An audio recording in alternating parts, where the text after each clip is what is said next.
So I wanted to talk today a little bit about how the pelvic floor relates to dance and dancers.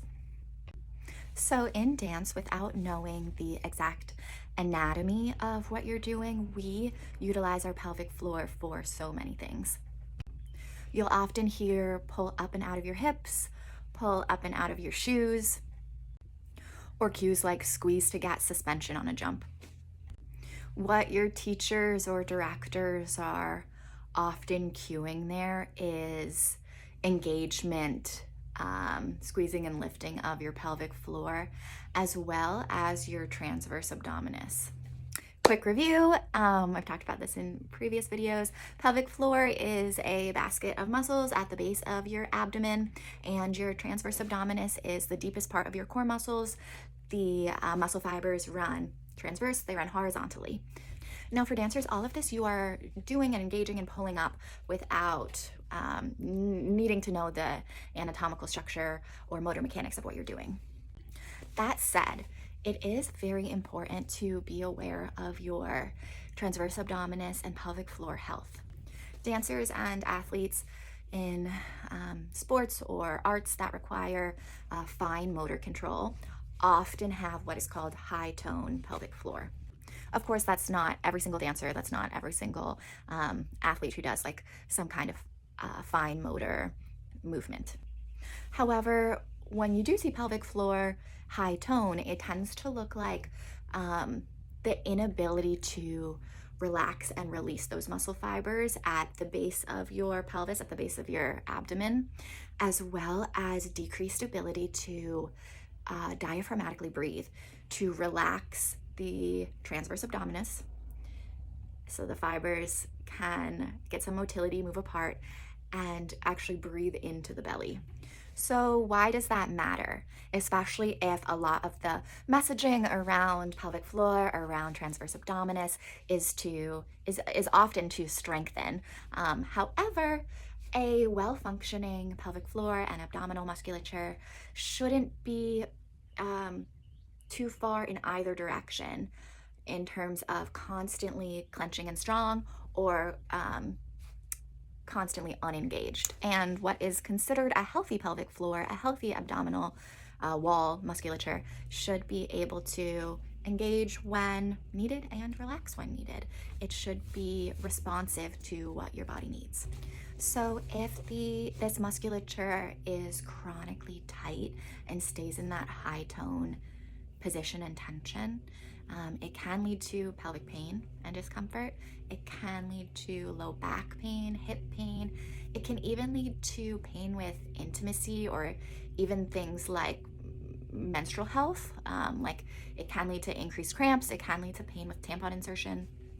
And because of how the muscles are supposed to be able to lengthen and shorten based on what your body needs, chronic tightness can also lead to like leakage or incontinence. Again, of course, that is not true for everyone. Everyone's bodies are different. Similar to chronic pelvic floor tightness, dancers and or people who have been trained or socialized or somehow learned to chronically hold their belly in, which just as a part of greater society, a lot of us have learned to do. That chronic sucking in of the transverse abdominis can also lead to potential issues. Mainly if you're unable to volitionally, meaning you trying to do it, relax your transverse abdominis, those abdominal muscles that run like this direction on your abdomen. If you're unable to relax them, it's really, really hard to take a huge, deep breath. It becomes hard to breathe into your belly, to relax your system with the breath effectively. So learning to relax the pelvic floor, relax the transverse abdominis can look like deep diaphragmatic breathing. It can look like some soft tissue massage or release of those muscles. It can look like neural retraining of the motor pattern, so how your brain and muscles talk to each other. Those are all just examples of things that down training can look like. Down training meaning taking that high tone, that high tightness of the muscles and relaxing it. So let's take 30 seconds right here to try to do a little bit of relaxation. So if you're still here with me, I'm gonna have you put one hand on your chest, one hand on your belly. We're gonna take huge deep breaths.